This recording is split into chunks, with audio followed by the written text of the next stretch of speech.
Hello. Hi. This is Danny with Skin Harmonics, and better late than never.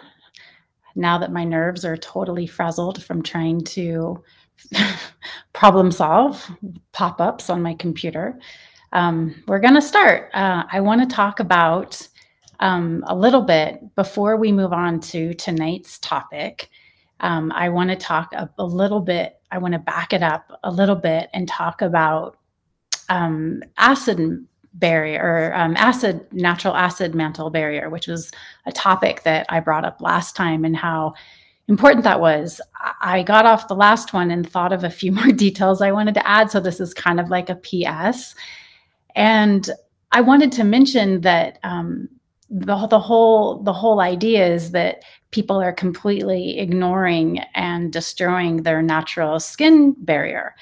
And I want to say that the industry isn't quite completely ignoring this topic. It's just that they're going about it in a way that's completely ineffectual. And I thought of two things that the industry has tried to do over the years. And the first one is that this is kind of an old-fashioned thing, but I remember growing up and being around stuff where it was like you apply the toner to correct the acid mantle on your skin or return pH to our skin. Like there was that step.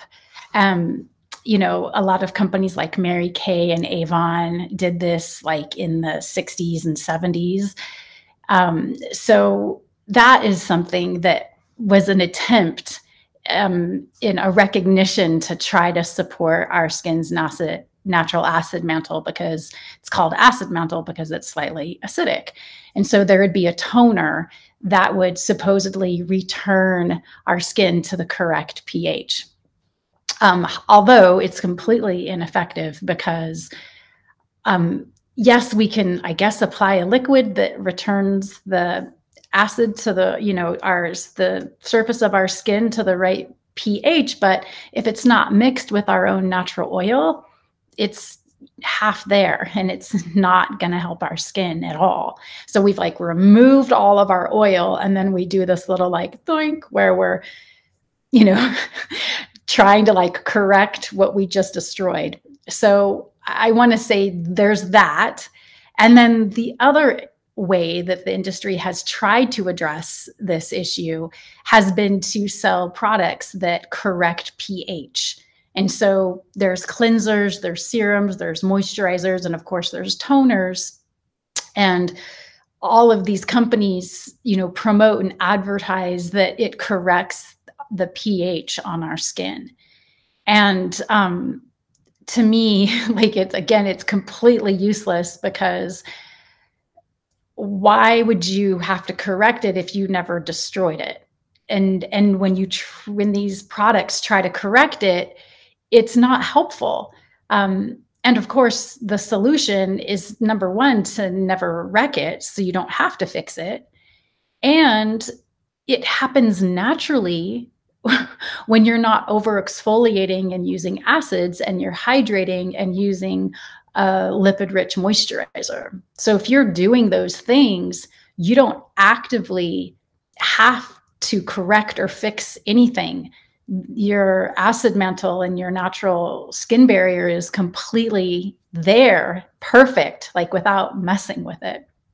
And it also kind of reminds me, or it touches on how there's a lot of skincare products out these days that are focusing on probiotics and like adding probiotics to our skin.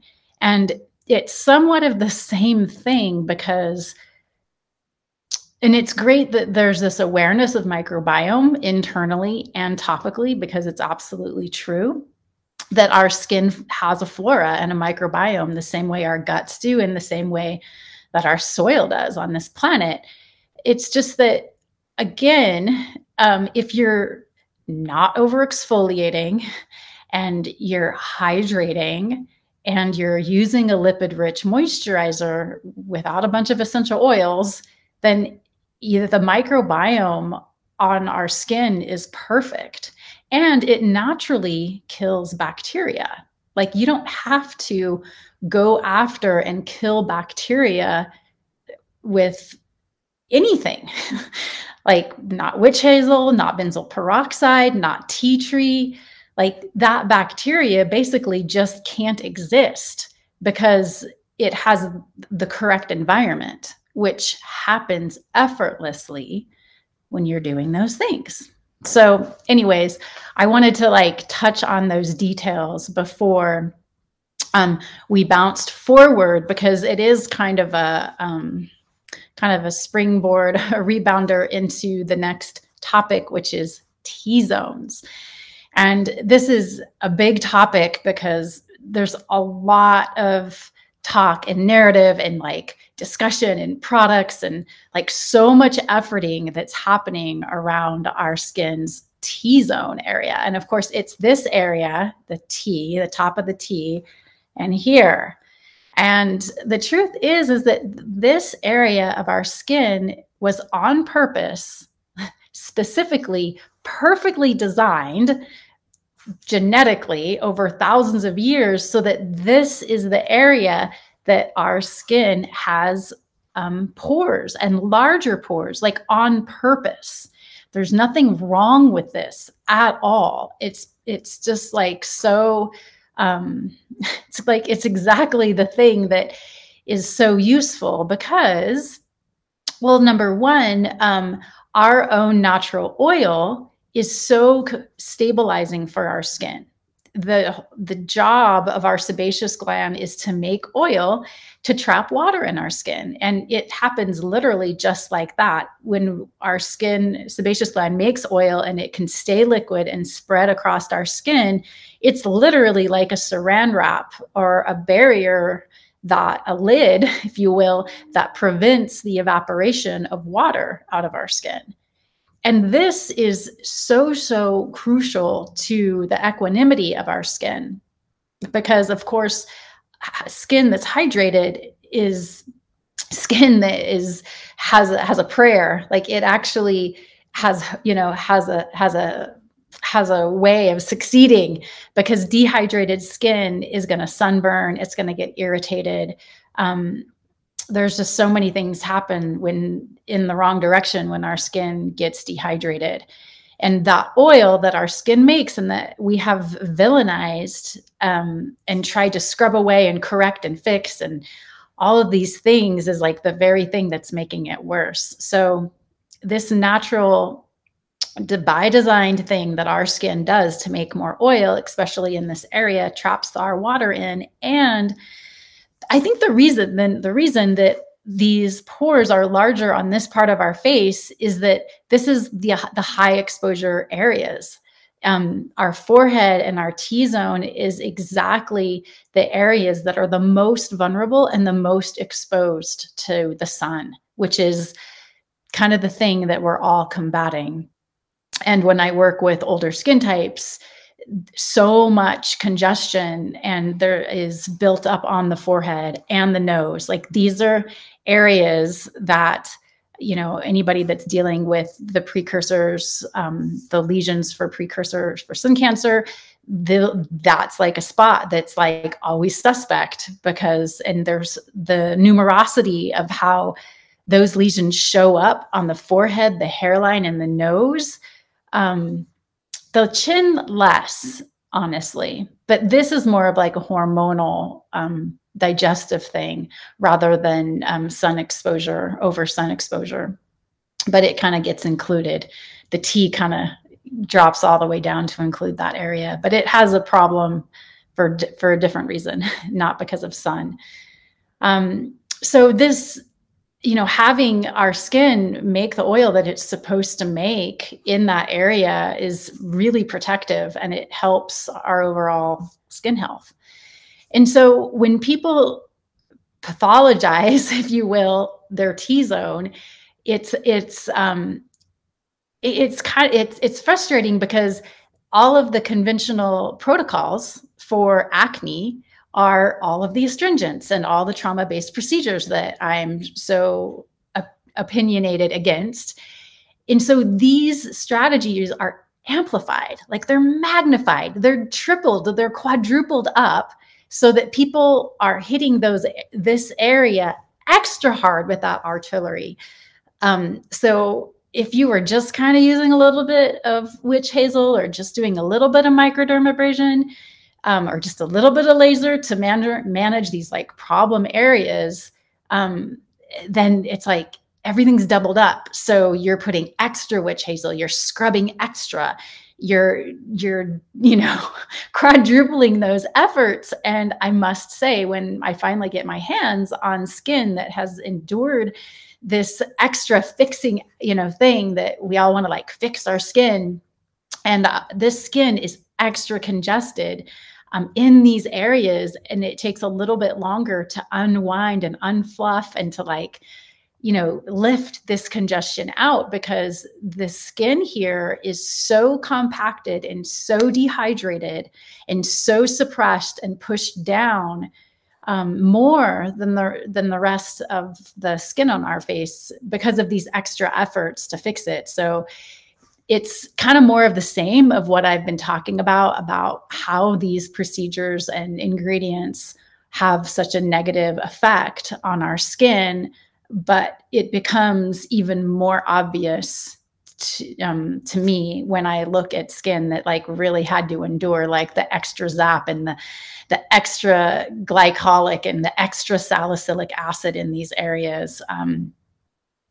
So my bottom line about the T-zone is to like, leave it alone essentially, and just give it the same treatment as we would for the rest of our skin. And what this means is it's minimal cleansing. It's using a hydrating serum. Dermal nutrients are a huge plus, because of course this increases cell turnover without having to traumatize our skin. And then getting a really good barrier cream on top, something that's rich in oils that can trap that water in. So we're hydrating, we're inserting water, and then we're trapping it in. And of course, the minimal cleansing is really important, because benzoyl peroxide, tea tree, all of the essential oils that are popular in skincare, glycolic, salicylic, all of those things, and the scrubbing like actively takes that natural barrier away that causes all of the problems. And so this minimal cleansing thing is, we can get our skin clean by leaving our acid mantle intact, water, steam, a little bit of washcloth, gentle, a little bit of coconut oil, makeup and sunscreen come right off. And they especially come off when we have that barrier in place, a little bit of that residue from the oil that literally creates a barrier so that our sunscreen and makeup isn't getting packed and jammed in our pores the way that it would otherwise. So, there's a lot of, we're kind of trained in the skin world of consumerism to cleanse and cleanse and cleanse and exfoliate and exfoliate and exfoliate. And yeah, it's sad, because in the act of doing that, we're creating this situation where our skin self-congests. It's not dirt or makeup that's causing our skin to congest. It's actually our skin's inability to function properly, to actually release oil and have that oil stay liquid and move across our skin and keep that barrier restored. So that's how our skin is congesting. It's self-congesting. It's not external factors. And another way besides this minimal cleansing is you can, when you step out of the shower or you've just washed your skin over the sink, you can take a fluffy, yummy towel, the nap of it, and kind of rub your skin really well and get the hairline, and take that fluffy towel and use the nap of the towel to like do a really lovely light scrub, if you will. And so you're exfoliating and drying your skin in this way that your skin really likes, because it's sort of like a little mini massage. It feels so good. and you're exfoliating and kind of wiping and getting a little bit of that abrasion, if you will, but you're doing it through an intact acid mantle. You're not making it start over every time you've cleansed it with having to like overproduce oil and have to start the whole thing. And it's always, our sebaceous gland gets in this place where it's like always excessively overly making oil, trying to make more and more and more because it's constantly being removed. And of course, every time our sebaceous gland senses that our skin is dehydrated, it goes into overdrive and makes even more. So it's a very peaceful and balancing thing to do for our skin, is to like let it create that acid mantle, hydrate it, moisturize it, support this natural function. So it can do its job and then like not be hassled and it can divert, its attention and energy towards metabolizing nutrients and not being in an emergency state all the time. So often in the T-zone area, there's redness, there's congestion, there's flaking.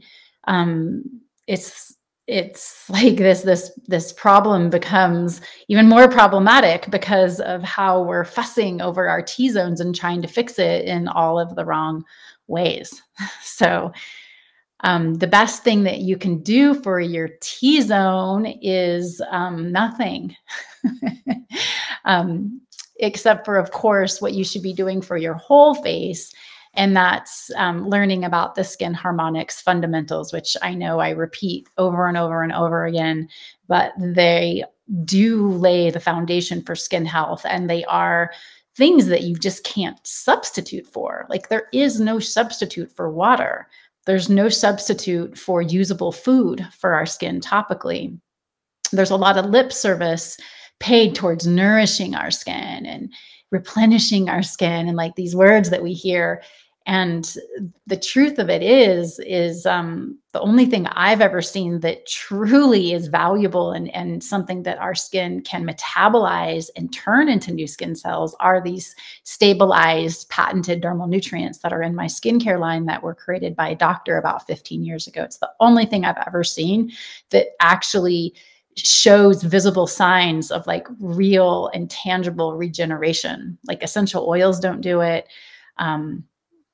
Antioxidants don't do it, but actual calories, if you will, like something that your skin can actually turn into, fresh skin cells and not having to do it from a trauma place. That's like key. Now we have this option of feeding our skin to get it to resurface instead of just having to like constantly scrub at it and harm it and zap it. Because I will tell you that these procedures long-term don't take us to the place of this, blue sky, green grass place where our skin is just so rejuvenated by the time if we start these trauma-based procedures in our 20s, 30s, and 40s, like it's not leading us where we think it's going. It's taking us somewhere else. So that is my kind of my thoughts about T-zone. I just want to look at my notes and see if there's anything I am forgetting. And I think that's probably how these are going to go, is that I'm going to think of something else I could have, would have, should have said in these short 10, 15 minute rants that I'm doing, and that I'll just pick it up the next time in a couple of weeks. Yeah. So I think I'll just leave it with repeating the things briefly that you can do to support your T-zone. And it's basically stopping the doubling up of the wrong strategies that I mentioned and putting this other thing in place where you're hydrating, feeding and restoring your skin's barrier, because that's going to unify our whole face. This T-zone area can look like it's different countries. A client mentioned that to me a couple of weeks ago. Like she felt like this area and this area were like they're different countries, like different little microclimate happening. And it's true. But once you start giving your whole skin this supportive, resources for health, our skin just it unifies in a way, and there's a seamlessness from, this area to the S area, this area to our cheeks. Like it becomes unified in this really harmonious and beautiful way. And I think the final thing is that you can, of course, get extractions. So, and that is just helping and supporting and acknowledging our skin's natural release function. Our skin is a release organ, and it has the ability to store an incredible amount of congestion, both old and new. And just being able to support your skin in this way, but also finding a master extractor somewhere that can go in and just in a matter of minutes, just remove some of this stuff once and for all to really help your skin, literally, be free of it. And especially when our skin has this care, it becomes self-cleansing. It becomes skin that isn't moving forward and gathering congestion underneath. It's, it has a whitehead. The whitehead comes and it goes. We have breakouts, perhaps less, a lot less, but they move through our skin, with ease and like very little drama. And that's a really good sign, because when our skin isn't breaking out, where is it going? It's building up underneath. I will tell you that. And we want to just acknowledge this need that our skin has to release that stuff. And so finding somebody that can give you really good extractions can speed up the retexturing of our skin tremendously. And especially in this T-zone area where products can do a lot and the resurfacing process can absolutely happen. It just kind of happens in slow motion. Whereas if you can go and locate an expert in extractions, you can just like have those bumps and lumps like gone. So that is what I want to say about our T-zone. And yeah, thanks for whoever was tuning in. I'm going to get better at this, better at problem solving pop-ups and all the different settings moving forward. And I'm not sure what we're going to talk about in a couple of weeks, but I'm really happy that we're doing these and that I'm kind of building a library of this. I've had, this is like, everybody's moving so fast these days, including me. And I don't think it's really good that we're on social media all the time. But what makes me really happy is that I'm saving these and putting these on my YouTube channel so that anybody who's interested can like access these at like 3 a.m. when they're freaking out about their T-zone or whatever. So, all right. I love you guys, and I will see you in a couple of weeks.